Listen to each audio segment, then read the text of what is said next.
네, 인사드리겠습니다. 다원교육 수학 강사 윤지용입니다. 지금 시기적으로는 기말고사 기간이죠. 한 1주, 2주 정도 지나면은 대부분 학교들 이제 기말고사 끝나는 것으로 알고 있습니다. 그러면은 사실 이 세보면은 11월, 12월, 1월, 2월 이 4달 남은 거예요, 딱. 예, 고등 진학 전까지 4달이 남았고 오늘 저는 그래서 이 4달 동안에 우리 수학 공부 측면에 있어서 가장 좀 효율적으로 최적의 공부를 하려면 뭘 시켜야 되는가? 여기에 조금 초점을 맞춰봤어요. 사실 뭐 하는 것이야 아이들이 하는 일이겠지만 그래도 이 로드맵을 잡아줄 필요가 있는 것이 저의 일이니까.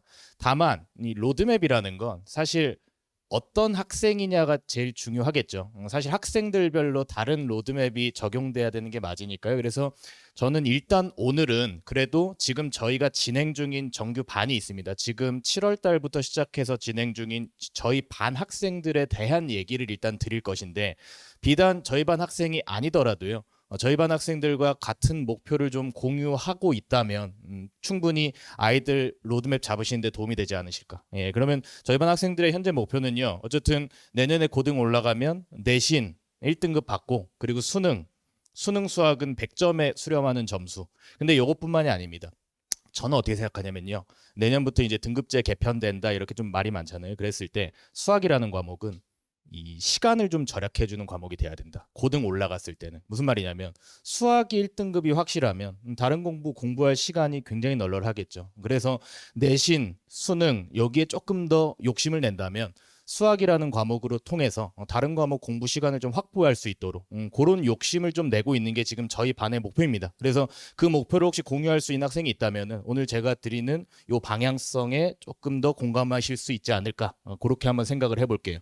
그래서 제가 한 2가지 정도 지금 이 시점에 학부모님들께서 고민하시는 거 정리 한번 해봤습니다. 이게 어쩔 수 없이 제일 클 것 같아요. 지금 저희 정규반이 휴강 기간입니다. 기말 휴강 기간인데 제가 어제 아이들 불러가지고 클리닉은 좀 했어요. 아이들 불러서 클리닉 시키면서 그래도 제가 이제 시간이 조금 여유가 있으니까 학부모님들 상담 전화를 좀 했습니다. 어제만 한 10통 정도를 제가 드렸는데 거의 대다수가 다 고교 선택 관련한 고민들이었어요. 그래서 제가 어제 이제 학부모님들에게 드렸던 말씀 뭐 그런 것들을 좀 요약해서 정리를 드리려고 하는데 사실 제가 어제 드린 통화에 모든 시작은 이거였어요. 어머님, 수학은 고교 선택의 기준이 돼서는 안 됩니다. 최소한 이 아이한테. 수학은 고교 선택의 기준이 돼서는 안 됩니다. 그럼 제가 그렇게 말씀드리고 사실 그리고 끄는 건 아니에요. 제가 분명히 더 디테일하게 설명드렸습니다. 제가 그럴 수밖에 없는 게 지금 이 우리 아이들도 이제 내년 되고 내후년 되고 하면 제가 연합반 형식으로 내신 대비를 하다 보면요. 많게는 한 20개 정도 학교 내신 대비를 같이 합니다. 그러면 학교별로 다 맞춰주다 보면 어떤 학교가 어떤 특성이 있기 때문에 이 아이한테 어떤 학교가 어울릴 것 같다. 그거는 당연히 말씀드릴 수 있어요. 다만 제가 수학을 기준으로 잡지 말라고 말씀드린 데는 크게 2가지 이유가 있습니다. 첫 번째는 수학 시험은 결국 다 어렵습니다. 어떤 학교든. 수학 시험이 쉬워서 가면 그 학교에서 그 해 폭탄을 던져요, 항상. 올해 은광여가 그랬습니다. 은광여고 수학이 좀 쉽다는 평이 있었는데 시험 한번 어렵게 내가지고 아이들이 굉장히 울었던 적이 있거든요. 그러니까 수학 시험이라는 게 쉬울 수가 없어요, 기본적으로. 그러니까 수학 시험 피해가지고 갔다가 괜히 폭탄 맞느니 그냥 담담하게 받아들이자. 이게 이제 첫 번째 이유고, 2번째 이유는 어떤 학교를 이 아이가 가든 간에 그 학교에서 1등급을 만들 자신이 제가 있습니다. 그렇기 때문에 그 아이의 상담을 할 때 제가 수학을 기준으로 놓지 마세요. 대신에 국어 내신이라든지 영어 내신, 심지어는 과학, 사회 내신도 학교별로 특성이 다 다르죠. 그래서 그런 데 초점을 오히려 맞추시고, 그리고 사실 학교잖아요. 3년을 아이들이 다녀야 될 학교이기 때문에 뭐 집이 가까운지 뭐 남녀 공학인지 남고인지 여고인지 이런 거 좀 초점 맞추셔라. 거기서 수학만 빼더라도 사실 고민이 한결 가볍거든요, 우리가. 그러면 수학은 제가 1등급 만들겠다. 그러니까 다른 거 먼저 고려를 하셔라. 이렇게 일단 제가 보통은 말씀드립니다. 다만 그럼에도 학교별로 조금 더 특색이나 이런 부분이 궁금하실 수 있어요. 오늘 요거를 다 정리하기에는 사실은 시간이 모자랍니다. 그래서 제가 11월 달에요. 11월 11일에 저녁에 간담회가 한 번 더 마련이 되어 있습니다. 그 자리에서는 제가 요거 학교별로 디테일하게 다 시험 어떤 특성이나 이런 부분들, 그리고 그 부분들에 있어서 제가 어떻게 좀 준비를 하는지 좀 더 구체적으로 좀 설명을 드릴게요. 자, 2번째. 요거는 뭐 첫 번째 고민에 비해서는 미약하겠지만 이 찬바람이 불기 시작하면 전통적으로 학부모님들이 하시는 고민이에요. 딱 이 시기, 11월. 이때 선행을 해야 되느냐 아니면 지금 이제 과거로 치면 수상이죠. 이제 고등학교 가서 내신 하는데 이 수상 내신 공부를 지금 해야 되는 거 아니냐. 이거를 저 겨울방학부터 시작해도 되느냐. 이제는 이제 공수 원으로 바뀌었죠. 공통수학 원으로 바뀌었어요. 근데 저는 작년까지도 계속 주장드렸습니다. 괜찮습니다. 괜찮습니다. 겨울에 시작해도 됩니다. 근데 그 불안감을 제가 이해 못하는 건 아니에요. 이게 이 위로 형제가 있는 학부모님들은 그 불안감을 많이는 안 가지세요. 왜냐하면 이미 한번 겪어보셨으니까. 근데 만약에 우리 아이가 이제 첫째 아이다. 그러면은 그게 불안할 수밖에 없죠. 고등 첫 내신이니까 많이 준비하고 싶은 거죠. 그러면 우리가 한번 생각을 해볼게요. 11월 달부터 지금 11월이죠. 11월 달부터 공수원 내신을 준비합니다. 그러면 얼마나 준비를 하는 거예요? 11월, 12월에, 1월, 2월에, 3월, 4월까지 반년을 공수원 내신 준비하면요. 1등급이 나오겠죠. 나옵니다. 1등급이 나올 거예요. 이게 또 1등급이 10%로 늘어나는데 6개월 준비하면 1등급 무조건 나와요. 근데 그게 과연 1등급이 효율적인 1등급이냐? 요거에 제가 이제 의문을 가지는 거예요, 사실은. 그래서 이게 어쨌든 우리가 제한된 시간에 최고의 효율을 뽑아내려면 할 때 적합한 걸 해야 된다. 그런 측면에서 사실 지금 공수원 시작 안 해도 1월부터 시작해도 사실 충분히 1등급 받게 할 수 있다. 그러면 지금 11월, 12월은 공수원을 본격적으로 시작할 시기는 아니다. 그래가지고 제가 이제 이어서 11월, 12월의 공부 포인트에 대해서 한번 잡아드리면 어쨌든 이 시기가 선행에 올인할 수 있는 마지막 시기다. 딱 2달. 그러면 이 2달 동안에 딱 한 과목 정도 잡고 이제 아이들 선행을 마무리를 좀 지어주셔야 되는데 그러면 잡을 과목은 미적분 원 아니면 대수겠죠. 과거로 치면 수원 2입니다. 여기에 다행히 미적분 2가 빠질 수가 있어요. 우리 아이들한테는. 사실 작년에는요. 고민 지점이 하나가 더 있었어요. 아까 제가 앞에서 고민 지점 2개 짚어드렸죠. 작년에 3개였어요. 미적분 하냐 마냐. 지금 미적분 2로 바뀐 구교육과정 미적분 그리고 이제 현재 아이들한테 미적분 2. 그 미적분 2는 작년까지는 아이들이 11월 달에 조차도 했었어요. 왜냐면은 그런 심리가 있어요. 그래도 미적분 한번 보고 고등 들어가야지. 불안하니까. 근데 다행인 건 미적분 2가 수능에서 빠지죠, 이제. 그러니까는 결국은 내신 한 번을 위해 가지고 온데 지금 할 필요가 없다는 의견이 대두되고 있는 것 같아요. 너무 다행입니다. 전 작년부터 그런 주장을 했었는데 올해는 제 주장을 굳이 안 하더라도 미적분 2가 조금 약화되는 분위기라서 그럼 결국은 미적분 1이냐 대수냐 둘 중에 하나를 이제 한 2달 동안에 마무리를 지을 수 있는 건데 저희 반의 커리큘럼을 보시면 알겠지만 저는 미적분 1을 선택을 한 거죠. 왜 그러냐면은 미적분 1이 배울 게 더 많습니다. 대수는 아이들이 풀어야 돼요. 미적분 1은 많이 배워야 돼요. 그래서 저는 많이 가르치고 싶어서 미적분 1을 7월 달 개강할 때 스텝 1 그리고 이번에 11월 달에 스텝 2 이렇게 단계를 나눠 가지고 수업을 해요. 그래서 이번 11월 개강 수업이 미적분 1의 스텝 2 수업이고 대수는 문제풀이가 되게 중요합니다. 그래서 계속 문제를 풀리겠죠. 대수 같은 경우에는. 두 번째, 요거요.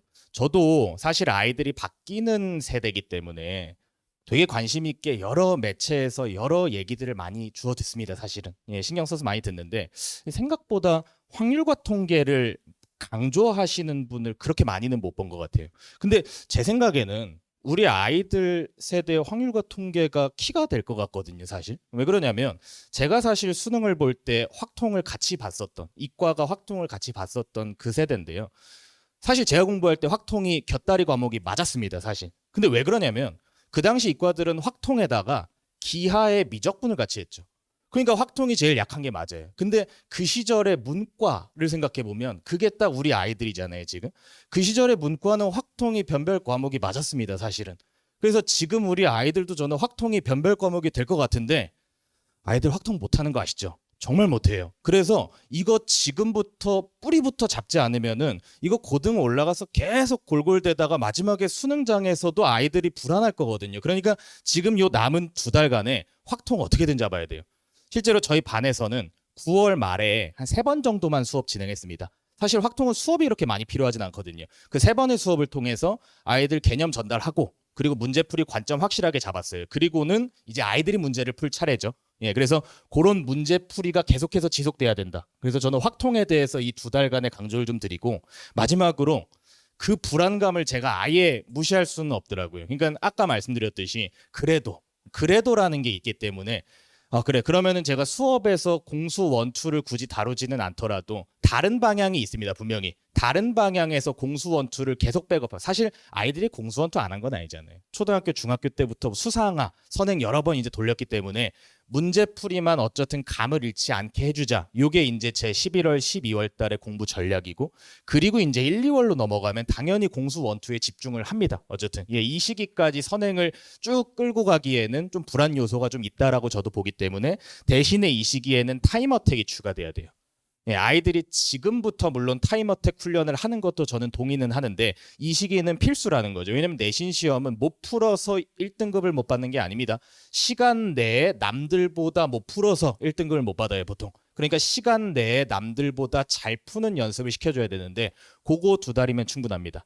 그래서 요거는 내신 기출 문제를 통해서 훈련하는 방법이 당연히 있겠죠. 근데 저는 우리가 내신 기출을 잘 보려고 훈련하는 거잖아요. 그러면은 보통 축구 선수들도 축구 경기를 잘 뛰려고 훈련을 하는데 매번 축구 경기로서 훈련하진 않습니다. 저는 그러니까 내신 기출을 잘 풀려고 훈련하면 내신 기출만 푸는 게 아니고 뭔가 훈련 도구가 따로 있어야 된다고 생각하는 거예요. 뭐 슈팅만 10,000번 찬다든지 뭐 이런 식의 어떤 훈련 도구. 그래서 저희 반에서 이제 내신 대비할 때 사용하는 구구단 테스트라는 게 있는데 그게 이제 30문제를 30분에 푸는 시험이에요. 시험 난도가 생각보다 어렵습니다. 그러니까 아이들이 시험 보면 막 반타작도 못하고 그래요. 그런 훈련을 지속적으로 시키면은 알아서 내신 시험에서는 모래주머니가 풀리는 거죠, 어떻게 보면은. 그래서 이런 훈련들이 반드시 1, 2월에 진행이 돼야 된다. 이렇게 좀 말씀드리겠습니다. 그러면 여기에 기반해서 저는 요 11월, 12월에 수업을 어떻게 할 것이냐. 일단 수업 자체는 최고 난도 기출 분석 수업이라고 봐주시면 되고요.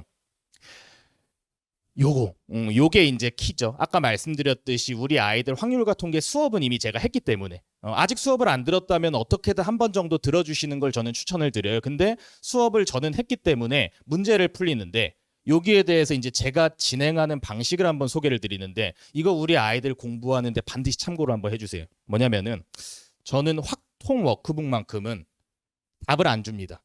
답을 안 달아줘요. 과제 뒤에다가.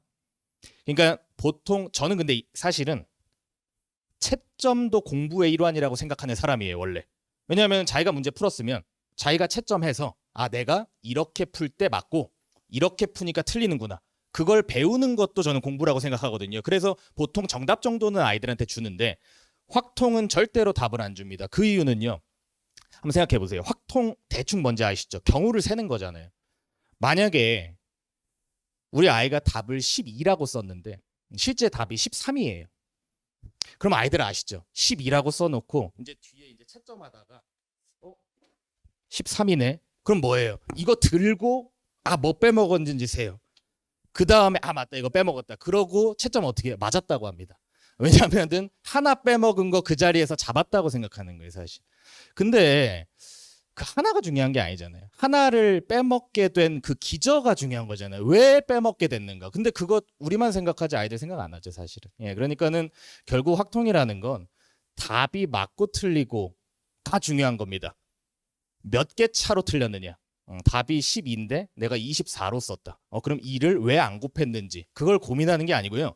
애시당초부터 24를 맞춰야 되는 거예요, 사실은. 그러니까 저희가 다 채점을 해주는 거죠, 이런 워크북들에 대해서는. 그래서 그러다 보면은 웃긴 일도 많이 발생해요. 답이 10인데 얘가 자꾸 1000이라고 써요. 그러니까 뭔가 다른 세상에서 계산하고 있는 거죠, 사실은. 그래서 그런 거를 계속 이제 싸움을 하다 보면은 오답을 고치는 시간이 되게 길어지긴 하는데요. 지금 이 시기만큼 그 싸움을 할 시기가 없다고 저는 생각을 해요. 그래서 조금 오래 걸리는 게 비효율적이라고 아이들은 느끼겠지만 그 시기가 반드시 필요합니다. 그걸 극복을 해야 나중에 잘해줄 수 있기 때문에 12월까지는 제가 아이들 시간을 좀 많이 뺏을 예정이에요. 왜? 내년 학기 올라가서 시간 세이브할 수 있게끔. 지금은 시간을 조금 뺏을 예정입니다. 그래서 요거 저희가 지금 잘 7월부터 진행하고 있는 시스템인데 저희는 주말 클리닉에 오면은 누적 테스트를 2세트씩 봅니다. 요거 제가 조금 세심하게 챙기는 부분 자랑을 좀 하면 테스트 시간을 정해놓으면요. 그런 일이 생겨요. 그날 시간이 안 돼서 빠진 친구들이 생깁니다. 근데 저는 이게 지금 중학생 아이들한테는 무엇보다 필요하다고 느끼는 이유가 뭐냐면 우리 아이들 그러잖아요. 미적분원 공부하다 보면 대수 까먹고 대수 공부하면 공통수학 까먹고 그게 하나가 됐을 때 진짜 실력자가 되는 건데 그게 쉽지가 않아요. 그러니까 저희 수업이 수요일 토요일 주 2회 수업이기는 하나 주말마다 불러서 지금 수업하고 있지 않은 다른 과목에 대한 시험을 봐줘야만 그게 기억이 지속되면서 실력이 쌓이는 건데, 그럼 저는 이건 필수거든요, 사실. 근데 아이들이 시간이 안 맞아서 참여를 못하면 안 되죠. 그래서 저는 이 주말 클리닉 일정이 주말 내내라고 보시면 돼요. 그러니까 지금 여기 토요일은 저희가 지금 6시부터 10시가 수업입니다. 그래서 토요일 수업 시간을 제외하면 너네가 요 중에 한 타임은 되겠지 라는 심정으로 다 열어두는 거예요. 조교 선생님들 다 거기다 배치를 해놓고, 저기 질문 받아주실 부강사 선생님 그리고 채점해 주신 선생님 또 따로 배치를 합니다. 그래서 아이들은 본인 편한 시간에 참석을 해서 요걸 필수 작업으로 가져간다. 여기까지가 이제 저희 수업 필수인데, 아까 말씀드렸듯이 요런 거 워크북, 근데 요거는 이제 추가 워크북이죠. 이게 이제 주 워크북도 있고 뭐 테스트 오답도 있고, 아이들이 하다 보면 밀립니다. 계속 밀려요, 사실. 그 밀린 거를 백업하려면 저희가 또 챙겨줘야 돼요, 사실은. 근데 또 챙기려고 이거 다음 시간까지 해와? 안 해와. 그러면은 또 해와. 안 해와. 사실 이 씨름이 너무 싫은 거예요. 결국은 끝나지를 못해요, 그러면은. 그래서 제가 이제 요번에 11월, 12월에 사실 지금도 진행 중입니다. 지금 현재 진행 중인데 아이들이 내신 공부한다고 잘 안 나오는데 11월, 12월은 제가 강제로 불러내요. 그러니까 저희가 수업이 없는 요일에 클리닉이 다 세팅이 돼 있습니다. 그러면 여기에 아이들이 학원이 없다면, 숙제를 안 했다면 어쩔 수 없이 불려 나올 수밖에 없게끔 제가 시스템 잡아놨기 때문에 요 시스템은 딱 12월 말까지만. 그래서 12월 말까지 제가 아이들 시간 많이 뺏을 예정이지만 그 시간 많이 뺏으면서 공부 습관을 확실하게 좀 개선을 시키겠다. 이렇게 좀 말씀을 드리겠습니다. 그리고 여기까지만 좀 디테일하게 말씀을 드리고요. 나머지는 요게 이제 제 브로셔, 오늘 받으신 브로셔에 이제 열자마자 2페이지에 있는 커리큘럼입니다. 그래서 요걸 보여드리는 건 사실 브로셔 상에 이미 다 표기가 돼 있기 때문에 이걸 보여드리는 이유는 저희 이제 정규 커리큘럼에 이어서 이 누적 테스트는 2월까지 계속 간다. 요걸 좀 보여드리고 싶었어요. 그래서 1월 달에는 요렇게, 2월 달에는 요렇게. 그래서 제가 이제 수업 자체는 1, 2월에 선행이 스탑이긴 하나 지금까지 선행 열심히 해놓은 거 2달간 다 날아가지 않게끔, 너무 아깝잖아요. 그러니까 1월 달에 대수, 2월 달에 미적분원, 여기까지 계속 테스트를 통해서 어느 정도 좀 감을 유지를 해주면요, 그 기억의 지속 시간이 굉장히 늘어납니다, 실제로. 그래서 이렇게 일단은 반의 커리큘럼 구성돼 있고 3월부터는 연합반의 형태로 내신 대비에 들어간다. 그 내신 대비 어떻게 할 건지 좀 디테일한 부분은 추후 간담회에서 다시 한번 안내를 드리도록 하겠습니다. 그래서 저희 반이 지금 현재는 수토반이고요. 여기 제가 좀 정확하게 적어놨는데 12월 28일에 미적분원 수업이 끝나면 그 다음 월요일은 수업이 없고 1월 3일부터는 저희가 이제 중등 때는 주말 시간이 좀 확보가 잘 되는데, 이제 고등 올라가면 사실은 보통은 월금, 뭐 화목 이렇게 좀 수학 반 스케줄들이 세팅이 됩니다. 저도 지금 현재 고2 학생들이 월금에 수업을 하고 있는데 그 아이들이 이제 고3 올라가면 주 1회 수업으로 좀 바뀌기 때문에 일정에 좀 변화를 줬습니다. 그래서 우리 아이들은 저랑 공부를 시작을 하면 1학년, 2학년 최소 2년간은 월금 스케줄로, 내년부터는요. 그래서 그렇게 좀 진행이 된다 봐주시면 되고, 그리고 마지막으로 요거는 저희 정규반은 아이들한테 좀 필수로 들으라고 얘기는 해놨는데 심화 수업입니다. 그래서 요 함수라는 건 결국 고등 수학의 뼈대가 되는 수업이기 때문에 혹시라도 이제 딱 2번이니까요. 혹시 이제 일정이 맞고 요 함수에 대해서 한번 진하게 한번 배워보고 싶다라고 하면은 요 일정 한번 참고해 주시면 감사하겠습니다. 네, 지금까지 다원교육 수학 강사 윤지용이었습니다. 감사합니다.